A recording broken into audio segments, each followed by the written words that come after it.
Hi there, this is Dr. Ma'in Hasib with lesson 2 on the subject of the most common cab inspection deficiencies, citations, and how to avoid them.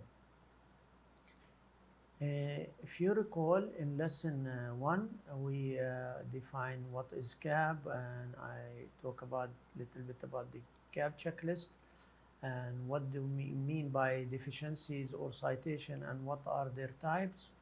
And also we covered are deficiencies and recommendation the same? If they're not, what is the difference between them?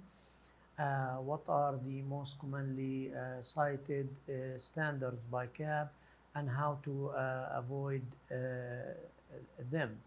In lesson 2 also we'll continue with what are the most common cited standard by CAB and how to avoid them. In lesson 3, in lesson 4, and lesson 5 also we'll talk about and continue with the topic what are the most commonly cited standards by CAB and how to avoid them. In addition to that, in lesson 5 I will be telling you or explaining to you how to respond to deficiencies or citations, when and how to challenge a deficiency or citation, what to send to CAB if you get cited, and subject summary. So let's start with lesson 2. What are the most commonly cited standards by CAB and how to avoid them? In lesson 1, we talked about the competency and the activity menu. In this lesson, we will be covering 3 citations that are related to each other. The PT procedure, the PT evaluation, and the PT attestation page, which are number 3, 4, and 8 on the most or the top 10 deficiencies cited by CAB. So proficiency testing procedure, number 1 on the list, PT attestation number 8 on the list, and PT evaluation number 4 on the list. I'm gonna talk about them in the order they should happen. You should have a policy, then you should sign the attestation page, then when you get your PT evaluation form, you should do the evaluation for it. So I'm gonna start first with number 3 citation, proficiency testing procedure. You find that in all common 0-1000 PT procedure, the lab, the standard says the lab has a written procedure for PT testing sufficient for the extent and complexity of the testing done in the laboratory. So you need a PT procedure that is covering the handling, the analysis, the review, the reporting, and the investigation as needed of the PT. And you need to have a corrective action if the corrective action documented for the investigation of the PT. Number 8 citation, which is the PT attestation. In all common 0-1400 attestation page, the PT attestation statement is signed, not only typed, by the laboratory director or designee, and by the staff who performing the survey or the PT. This is that attestation page. Here you need, that's where the medical director or designee will sign, and here where the testing personnel will sign. So if you are in charge of PT, you are a quality officer, or you are a supervisor responsible for reviewing the PT, you want to make sure that the attestation pages are signed. Okay, this is something that you want to make sure of, otherwise you will be cited. Next, we're going to talk about the PT evaluation. You find that in all common 01700 PT and alternative assessment result evaluation. So basically, when you get your report back from CAB, you need to look at the report. If everything is fine, you have no unacceptable result, you have no exceptional codes, okay, then you can just sign, fill the evaluation report, sign and file. Now, if you have exceptional report and or unacceptable result, then you must, okay, review and investigate as needed all the unacceptable and the exceptional codes that you have. CAB also recommend that you do an investigation, a review and investigation of the bias result. Bias results are within the acceptable limits, but if you don't do something about them, if you're not being proactive and you do something about it, next cycle, next PT, you might get unacceptable result. That's why they are recommending that you take care of also with the bias. So your evaluation report, when it comes, you will have a graded result and ungraded result. Under a graded result, you will have acceptable result with no bias or exceptional codes, or you could have some result that are acceptable but with bias, or unacceptable result which will be counted against you definitely, and or a combination of these things. You could have acceptable, unacceptable, and exceptional codes. So you need to take care of the of whatever is on the report as applicable and as needed.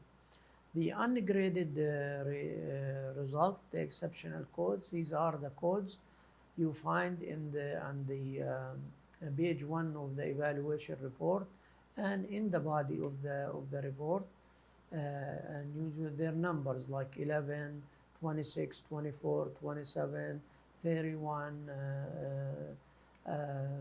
40, 41, depends on the situation. And these codes, they could be counted against you if it's your fault. But if it's not your fault, then they will not be counted against you.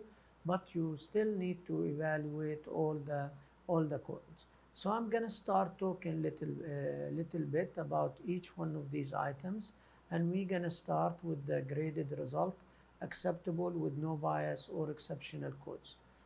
Okay. So if you get your evaluation report from CAB and it has no codes, no unacceptable result, no bias, that's very good, excellent job. Then you need just to fill the evaluation report and sign and file. This is the evaluation report. You put the name of the survey, the title, the year, acceptable yes, unacceptable NA, exceptional code NA, bias NA, comments, please sign and file, and get it signed and file it. And the most important signature is the medical director or designee. Okay. Next, you might get a new graded result, or you might get acceptable but shows a trend or bias. Okay. CAB recommends that you take care of the bias, and you find that in all columns 0, 1, 700. It's recommended that the laboratory investigate acceptable result that shows significant bias or trends. So the bias is used for only quantitative data that gives you a number. The standard deviation index, SDI, is an excellent tool to assess the PT bias. CAB calculates and give you for each test on the PT survey as applicable they give you the SDI, like you see here. That's the SDI standard. Okay, that's the bias here. Okay, also here this is another example of it. So though CAP gives you the SDI, I'm gonna show you also how to calculate it just in case you need to. The SDI equal your result minus the group mean over the over the group SD. So from the report, your result is 371 for specimen number 11 here. Okay, and minus the group mean 356 divided by the group SD, which is 22.6. So if you do the math, you find out it's 0.7.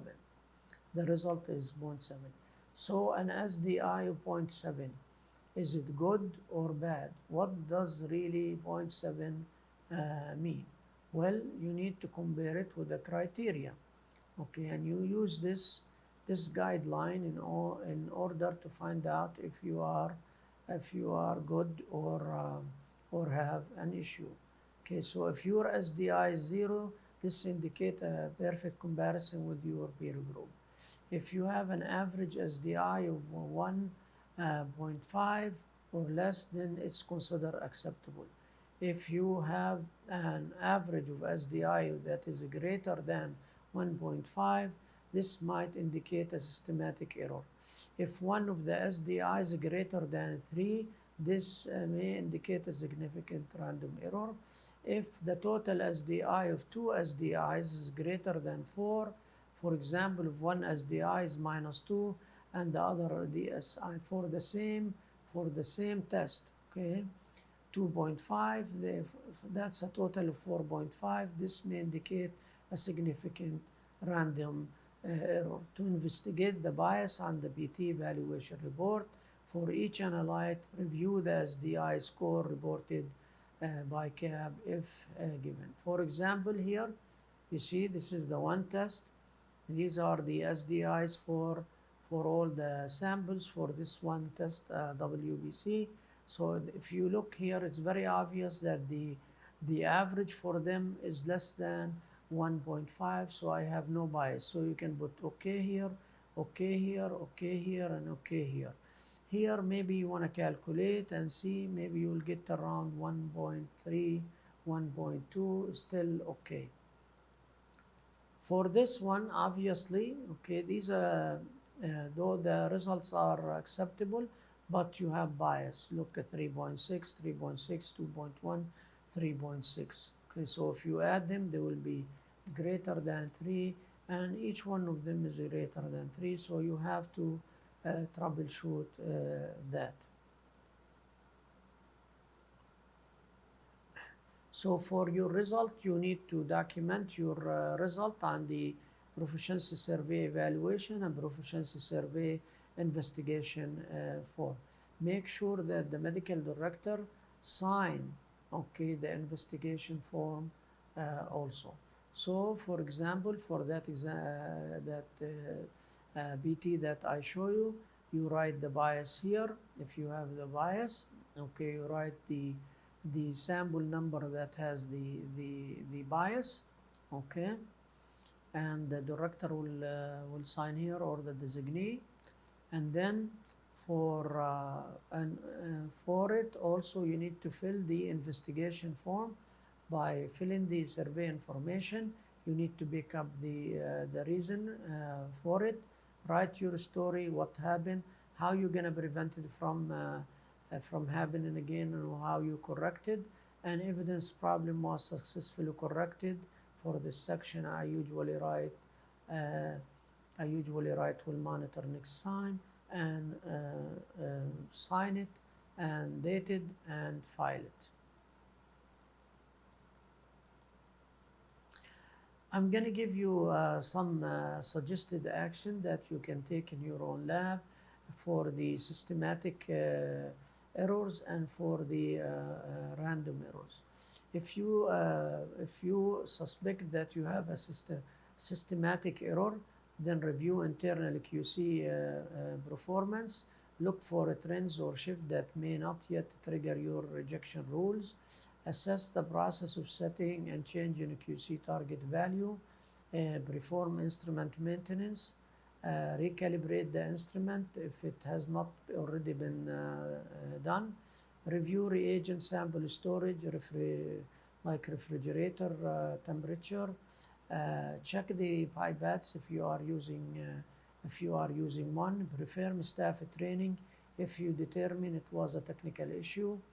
If participating in an external QC performance program, review to see how you are doing compared to your peer. Also prepare fresh reagent if needed and rerun PT sample if you still have it to evaluate the performance. If you get an acceptable result, you might call that a random error and fill the investigation sheet, sign it, date it, and file it. Suggested action if you suspect a random error. Rule out errors from non-analytical sources like clerical errors. Rerun the sample if the result of the repeat analysis is acceptable. Call it a random error and sign it and file it. Investigate components of the analytical system like the sample probe, the reaction cells, the reagent. Review internal QC performance. Look for trends or shift. Assess the process of setting and changing QC target value. If all possible causes have been exhausted, you looked at all this and you couldn't determine what was really the reason, you can call it a random error for this time. But you cannot call it a random error every time you have a bias, okay? You have to dig deep. You have to look at the issues that these suggestions I'm telling you and see if one of them is causing you the bias in the BT. Okay, so far I talked about the proficiency testing procedure and the BT attestation, and I start talking about the BT evaluation, which is number 1 on the listed citations. We covered under that, we covered for the evaluation, we cover graded result, acceptable with no bias or acceptable that shows bias. On the next lesson, I'm going to talk about the unacceptable result on the evaluation report. So I'm done with the with lesson 2 on the most common CAB checklist deficiencies, citations, and how to avoid them. To continue with the subject, please go to lesson 3. In lesson 3, we'll continue talking about what are the most commonly cited standards by CAB and how to avoid them. Thank you very much for watching.